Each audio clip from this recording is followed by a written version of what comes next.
ಮುಖಾಮುಖಿ ವಿಶೇಷ ಕಾರ್ಯಕ್ರಮಕ್ಕೆ ಸ್ವಾಗತ. ನಾನು ಅಜಿತ್ ಹನುಮಕ್ಕನವರ್. ಇವತ್ತಿನ ಮುಖಾಮುಖಿಯಲ್ಲಿ ನಮ್ಮ ಜೊತೆ ನಿವೃತ್ತ ಪೊಲೀಸ್ ಮಹಾನಿರ್ದೇಶಕ ಮತ್ತು ಕಾಂಗ್ರೆಸ್ ಮುಖಂಡ ಶಂಕರ್ ಬಿದ್ರಿ ಅವರಿದ್ದಾರೆ. ಶಂಕರ್ ಬಿದ್ರಿ ಅವರ ಕಾರ್ಯಕ್ರಮಕ್ಕೆ ಸ್ವಾಗತ. ನಮಸ್ಕಾರ. ಶಂಕರ್ ಬಿದ್ರಿ ಅವರೇ, ಪ್ರತಿ ಸಲವೂ ನಿಮ್ಮ ಜೊತೆಗೆ ಪೊಲೀಸ್ ಡಿಪಾರ್ಟ್ಮೆಂಟ್ಗೆ ಸಂಬಂಧಪಟ್ಟಂಥ ಚರ್ಚೆಗಳನ್ನು ಮಾಡ್ತಿದ್ವಿ. ಆದರೆ ಇವತ್ತಿನ ಚರ್ಚೆ ಹೆಚ್ಚಾಗಿ ರಾಜಕೀಯಕ್ಕೆ ಸೀಮಿತವಾಗಿರುತ್ತೆ. ಶಂಕರ್ ಬಿದ್ರಿ ಅವರು ರಾಜಕೀಯಕ್ಕೆ ಬರ್ತಾರೆ ಅನ್ನುವಂಥ ಸುದ್ದಿ ಬಂದಾಗ ಮೊಟ್ಟ ಮೊದಲಿಗೆ ನಮ್ಮ ತಲೆಯಲ್ಲಿ ಹೊಳೆದಿದ್ದು ಇವರ ವ್ಯಕ್ತಿತ್ವಕ್ಕೆ ರಾಜಕೀಯ ಹೊಂದಾಣಿಕೆ ಆಗುತ್ತಾ ಅನ್ನುವಂಥದ್ದು. ಅದರ ನಂತರ ಹೊಳೆದಿದ್ದು ರಾಜಕೀಯ ಹೊಂದಾಣಿಕೆ ಆದರೂ ಕಾಂಗ್ರೆಸ್ ಪಕ್ಷಕ್ಕೆ ಇವರು ಹೊಂದಾಣಿಕೆ ಆಗ್ತಾರಾ ಅನ್ನುವಂಥದ್ದು. ಒಂದು ತಿಂಗಳಾಯಿತು ತಾವು ಕಾಂಗ್ರೆಸ್ ಪಕ್ಷಕ್ಕೆ ಜಾಯ್ನ್ ಆಗಿ. ಈಗ ಏನು ಅನ್ನಿಸ್ತಿದೆ ನಿಮಗೆ? ನಿಜವಾಗ್ಲೂ ಹೊಂದಿಕೆ ಆಗುತ್ತಾ? ನಿಮ್ಮ ವ್ಯಕ್ತಿತ್ವಕ್ಕೆ, ನೀವು ಬೆಳೆದು ಬಂದ ರೀತಿಗೆ ಈ ಪಕ್ಷ ಹೊಂದಾಣಿಕೆ ಆಗುತ್ತಾ?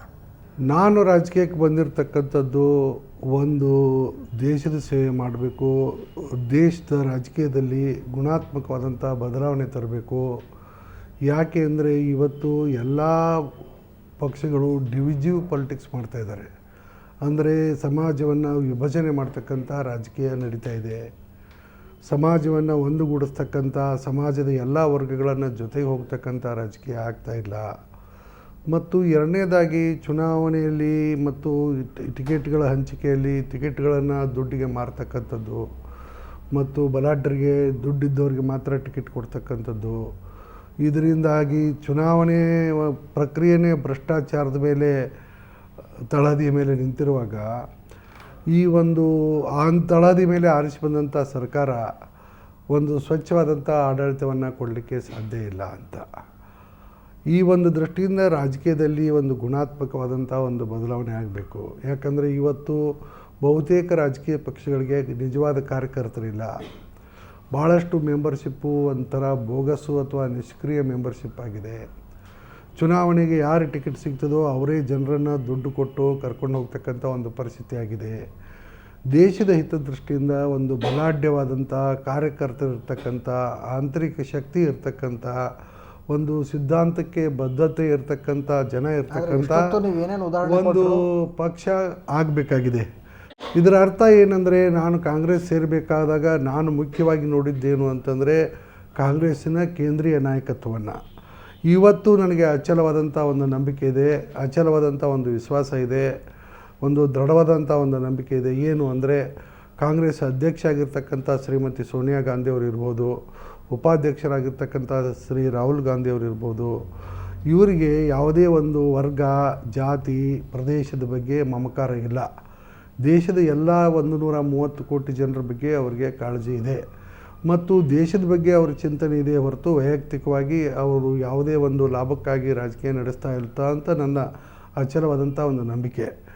ಇದಕ್ಕೆ ಕಾರಣ ಏನು ಅಂತಂದರೆ, ತಮಗೆಲ್ಲ ಗೊತ್ತಿರತಕ್ಕಂತೆ ಕಳೆದ 10 ವರ್ಷಗಳ ಅವಧಿಯಲ್ಲಿ ಈ ಕೇಂದ್ರ ಸರ್ಕಾರದಲ್ಲಿ ಒಂದು UPA ಸರ್ಕಾರ ಇದೆ.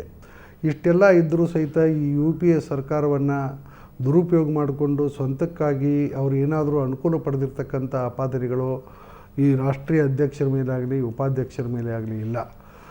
ಅವರ ಮೇಲೆ ಇರತಕ್ಕಂಥ ಒಂದು ನಂಬಿಕೆಯಿಂದ ನಾನು ಈ ಪಕ್ಷವನ್ನು ಸೇರಿದ್ದೇನೆ. ಸೇರಿ ಇನ್ನೂ 1 ತಿಂಗಳಾಗಿಲ್ಲ, ನಾಳೆಗೆ 1 ತಿಂಗಳಾಗುತ್ತೆ. ಆದರೆ ಈ ವಿಷಯದಲ್ಲಿ ಕಳೆದ 1 ತಿಂಗಳಲ್ಲಿ ನನಗೆ ಸಮಾಧಾನ ಆಗಿದ್ದಕ್ಕಿಂತ ಸ್ವಲ್ಪ ನೋವುಗಳು ಹೆಚ್ಚಾಗಿದ್ದಾವೆ. ಬಹಳಷ್ಟು ಜನರ ನಂಬಿಕೆ ಏನು ಅಂದರೆ, ಕಾಂಗ್ರೆಸ್ ಪಕ್ಷದಲ್ಲಿ ಗೇಟ್ ಕಾಯೋರಿಗೆ ಮಾತ್ರ ಮಣೆ ಹಾಕ್ತಾರೆ. ಅಲ್ಲಿ ವರ್ಷಗಳ ಕಾಲ ಗೇಟ್ ಕಾಯ್ದು ಸೇವೆ ಮಾಡಿ ಆ ನಂತರ ಅಲ್ಲಿ ಒಂದು ಅಧಿಕಾರಕ್ಕೆ ಹೋಗೋದಕ್ಕೆ ಸಾಧ್ಯ. ಸ್ವಂತ ಶಕ್ತಿ, ಸ್ವಂತ ಬುದ್ಧಿ ಇದ್ದಂಥವ್ರಿಗೆ ಮೇಲೆ ಬರೋದಕ್ಕೆ ಸಾಮಾನ್ಯವಾಗಿ ನೀವು ಹೇಳಿರ್ತಕ್ಕಂಥದ್ದು ನಿಜ. ಆದರೆ ಒಂದು ಪ್ರಶ್ನೆ ಏನಿದೆ, ನಾನು ಕಾಂಗ್ರೆಸ್ ಸೇರಿದಾಗ ಒಬ್ಬ ವ್ಯಕ್ತಿಯಾಗಿ ಸೇರಿಲ್ಲ. 42 ವರ್ಷಗಳ ಒಂದು ಅತ್ಯುತ್ತಮ ಸೇವಾ ಇತಿಹಾಸ ಇರತಕ್ಕಂಥ, ಇಡೀ ರಾಜ್ಯದ 224 ಕ್ಷೇತ್ರಗಳಲ್ಲಿ ಹಿತೈಷಿಗಳನ್ನು, ಸ್ನೇಹಿತರನ್ನು, ನನ್ನ ಆತ್ಮೀಯರನ್ನು ಹೊಂದಿರತಕ್ಕಂಥ ಒಂದು ಶಕ್ತಿಯಾಗಿ ನಾನು ಕಾಂಗ್ರೆಸ್ ಪಕ್ಷ ಸೇರಿದ್ದೀನಿ ಹೊರತು ಯಾರಾದರೂ ನಾನು ಒಬ್ಬ ವ್ಯಕ್ತಿಯಾಗಿ ಸೇರಿದ್ದೀನಿ ಅಂತ ಹೇಳಿದರೆ ಅದರ ಶಕ್ತಿನ ಕಾಂಗ್ರೆಸ್ ಪಕ್ಷ ಯಾವ ರೀತಿ ಬಳಸ್ಕೊಳ್ತು? ಕಾಂಗ್ರೆಸ್ ಪಕ್ಷ ಇನ್ನೂ ಅದನ್ನು ಸದುಪಯೋಗ ಮಾಡ್ಕೊಂಡಿಲ್ಲ. ಆ ಮಾತು ಬೇರೆ. ಸದುಪಯೋಗ ಮಾಡ್ಕೊಳ್ತಕ್ಕಂಥ ಕಾಲ ಬರ್ಬೋದು ಅಥವಾ ಸ್ವಲ್ಪ ವಿಳಂಬ ಆಗಿರ್ಬೋದು ಮತ್ತು ಬಂದ ತಕ್ಷಣ ಸದುಪಯೋಗ ಮಾಡ್ಕೋಬೇಕು ಅಂತ ಬಯಸೋದು ತಪ್ಪಾಗ್ಬೋದು. ಆದರೆ ಒಂದು ವಿಷಯ ಏನಪ್ಪ ಅಂತಂದರೆ, ಕಾಂಗ್ರೆಸ್ನಲ್ಲಿ ದೋಷಗಳಿಲ್ಲಂತಿಲ್ಲ, ಕಾಂಗ್ರೆಸ್ನಲ್ಲಿ ದುಷ್ಟಶಕ್ತಿಗಳಿಲ್ಲ ಅಂತ ನಾನು ಹೇಳ್ತಾ ಇಲ್ಲ. ಆದರೆ ಏನಿದೆ ಅಂದರೆ, ಕೇಂದ್ರೀಯ ನಾಯಕತ್ವ ಭಾಳ ಸದೃಢ ಮತ್ತು ಸಬಲ ಆಗಿರೋದರಿಂದ ಮತ್ತು ಪಕ್ಷದ ಮೇಲೆ ಪರಿಣಾಮಕಾರಿಯಾದಂಥ ನಿಯಂತ್ರಣವನ್ನು ಇಟ್ಕೊಂಡಿರೋದರಿಂದ ಈ ಪಕ್ಷದಲ್ಲಿ ಒಂದು ಗುಣಾತ್ಮಕ ಬದಲಾವಣೆಗಳನ್ನು ಅಂದರೆ ಒಂದು ಕ್ವಾಲಿಟೇಟಿವ್ ಚೇಂಜಸನ್ನು ತರಲಿಕ್ಕೆ ಕೇಂದ್ರದ ನಾಯಕತ್ವದ ಒಂದು ಬೆಂಬಲದಿಂದ ಸಾಧ್ಯ ಇದೆ ಅಂತಕ್ಕಂಥ ನನ್ನ ಮನವರಿಕೆ ಆಗಿದೆ. ಆ ಒಂದು ಕಾರಣದಿಂದ ನಾನು ಕಾಂಗ್ರೆಸ್ಸನ್ನು ಬಿದ್ರಿ ಅವರು ನೀವು ಕಾಂಗ್ರೆಸ್ಸಿಗೆ ಸೇರೋದು ಸಿದ್ದರಾಮಯ್ಯನವರಿಗೆ ಇಷ್ಟನೇ ಇರಲಿಲ್ಲ ಅನ್ನುವಂಥ ಮಾತು ನೋಡಿ. ಯಾಕಂದರೆ ಇತ್ತೀಚೆಗೆ BJP ಸರ್ಕಾರ ಇದ್ದಂಥ ಸಂದರ್ಭದಲ್ಲಿ ವಿಧಾನಸಭೆಯ ಒಳಗಡೆ ನಡೆದಂಥ ಘಟನೆಗಳ ವಿಷಯದಲ್ಲಿ ನಿಮಗೆ ಸಿದ್ದರಾಮಯ್ಯನವ್ರಿಗೂ ನಿಮಗೂ ಜಗಳಗಳಾಗಿತ್ತು. ನನ್ನ 42 ವರ್ಷಗಳಲ್ಲಿ ನಾನು ನನ್ನ ಕರ್ತವ್ಯವನ್ನು ನಿಷ್ಪಕ್ಷಪಾತವಾಗಿ ಮತ್ತು ನಿರ್ಭಿಡೆಯಿಂದ ಮಾಡಿದ್ದೀನಿ. ಇದರಿಂದ ಕಾಲಕ್ಕೆ ಹಲವಾರು ರಾಜಕೀಯ ವ್ಯಕ್ತಿಗಳಿಗೆ, ರಾಜಕೀಯ ಪಕ್ಷಗಳ ಮುಖಂಡರುಗಳಿಗೆ ನೋವಾಗಿದೆ, ತೊಂದರೆಯಾಗಿದೆ. ಅದರ ಬಗ್ಗೆ ನನಗೆ ಕಿಂಚಿತ್ತೂ ನನಗೆ ದುಃಖ ಇಲ್ಲ. ಯಾಕಂದರೆ ಈ ದೇಶದ ಒಬ್ಬ ಅಧಿಕಾರಿಯಾಗಿ ಈ ದೇಶದ ಕಾನೂನನ್ನು ಎತ್ತಿ ಹಿಡಿತಕ್ಕಂಥ ಒಂದು ಜವಾಬ್ದಾರಿಯನ್ನು ಹೊಂದಿ ನಾನು ಈ ದೇಶದ ಕಾನೂನನ್ನು ನಿರ್ಭೀತಿಯಿಂದ ನಿಷ್ಪಕ್ಷಪಾತವಾಗಿ ಎತ್ತಿ ಹಿಡಿದಿದ್ದೀನಿ. ನಾನು ಯಾವುದೇ ನನ್ನ ಅಧಿಕಾರವನ್ನಾಗಲಿ ನನ್ನ ಅವಕಾಶವನ್ನಾಗಲಿ ರಾಗದ್ವೇಷದಿಂದ ನಾನು ಚಲಾಯಿಸಿಲ್ಲ. ಇವತ್ತಿನವರೆಗೆ ನಾನು ಏನೇ ಕರ್ತವ್ಯ ಮಾಡಿದ್ದರೂ ಸಹಿತ ಅದು ಸಾರ್ವಜನಿಕ ಹಿತದೃಷ್ಟಿಯಿಂದ, ಕಾನೂನಿನ ಹಿತದೃಷ್ಟಿಯಿಂದ ಯಾವುದು ಸಮ್ಮತ ಇದೆಯೋ ಆ ಒಂದು ದೃಷ್ಟಿಯಿಂದ ಮಾಡಿದ್ದೇನೆ ಹೊರತು ಯಾರಿಗೂ ಇಲ್ಲ. ಇದರಿಂದ ಯಾರೋ XYZ ಅವರಿಗೆ ನೋವಾಗಿದ್ದರೆ ನನಗೆ ಇವತ್ತು ಅದರ ಬಗ್ಗೆ ಬೇಸರ ಇಲ್ಲ. ಉತ್ತರ ಕರ್ನಾಟಕದ ಇನ್ನೊಬ್ಬ ಮುಖಂಡರು ಕೂಡ ತಾವು ಒಂದು ವೇಳೆ ರಾಜಕೀಯದಲ್ಲಿ, ಅದರಲ್ಲೂ ಕಾಂಗ್ರೆಸ್ ಪಕ್ಷದಲ್ಲಿ ಸಕ್ರಿಯರಾದರೆ ಉತ್ತರ ಕರ್ನಾಟಕದ ಪ್ರಭಾವಿ ನಾಯಕರಾಗಿ ಬೆಳಿತೀರಿ ಅನ್ನೋ ಭಯದಿಂದ ನಿಮ್ಮನ್ನು ತುಳಿಯೋ ಪ್ರಯತ್ನ ಮಾಡ್ತಿದ್ದಾರೆ ಅನ್ನುವಂಥ ನೋಡಿ. ಯಾವ ನಾಯಕರಾಗಲಿ, ಯಾರೇ ಲೀಡರ್ಗಳಾಗಲಿ ಯಾರನ್ನೂ ಬೆಳೆಸಲಿಕ್ಕೆ ಸಾಧ್ಯ ಇಲ್ಲ. ಯಾವುದೇ ಒಬ್ಬ ವ್ಯಕ್ತಿ ಬೆಳಿಬೇಕಾದರೆ ತನ್ನ ಸ್ವಂತ ಪರಿಶ್ರಮ, ಚಾರಿತ್ರ್ಯ ಮತ್ತು ಅವನ ಸಿದ್ಧಾಂತದ ನಿಷ್ಠೆಯಿಂದ ಅವನು ಬೆಳಿಬೇಕು. ಮೇಲೆ ದೇವರು ಅವನು ಎತ್ತಬೇಕು, ಕೆಳಗಡೆ ಜನ ಅವನಿಗೆ ಬೆಂಬಲ ಕೊಡಬೇಕೆ ಹೊರತು ಯಾವುದೇ ಒಬ್ಬ ನಾಯಕ ಆಗಲಿ ಒಬ್ಬ ಮನುಷ್ಯನನ್ನು ಬೆಳೆಸಲಿಕ್ಕೂ ಸಾಧ್ಯ ಇಲ್ಲ, ಹಾಳು ಮಾಡಲಿಕ್ಕೂ ಸಾಧ್ಯ ಇಲ್ಲ.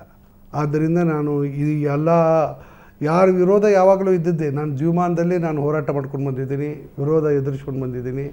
ಇದ್ರ ಬಗ್ಗೆ ನಾನೇನು ವಿಚಲಿತನಾಗೋದಿಲ್ಲ. ಮತ್ತು ಎರಡನೇದಾಗಿ ನಾನು ಪ್ರಾಣಕ್ಕೆ ಹೆದರಿದವನಲ್ಲ, ಜಯಾಪಜಯಗಳಿಗೆ, ಯಶಸ್ಸು ಅಪಯಶಸ್ಸಿಗೆ ಹೆದರ್ತಕ್ಕಂಥವನಲ್ಲ. ಆದರೆ ಪ್ರಶ್ನೆ ಈಗ ಬಂದಿರತಕ್ಕಂಥದ್ದು ಏನಂದರೆ, ಈಗ ನಾವು ನಮ್ಮ ಕೆಲಸದ ಬಗ್ಗೆ ನಿಷ್ಠೆಯಿಂದ ನಾವು ಮಾಡಬೇಕಾಗುತ್ತೆ.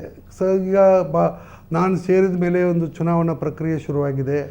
ಅಭ್ಯರ್ಥಿಗಳನ್ನು ಆಯ್ಕೆ ಮಾಡ್ತಕ್ಕಂಥ ಒಂದು ಜಟಿಲವಾದ ಕೆಲಸವನ್ನು ಹೈಕಮಾಂಡ್ ಮಾಡ್ತಾ ಇದ್ದಾರೆ.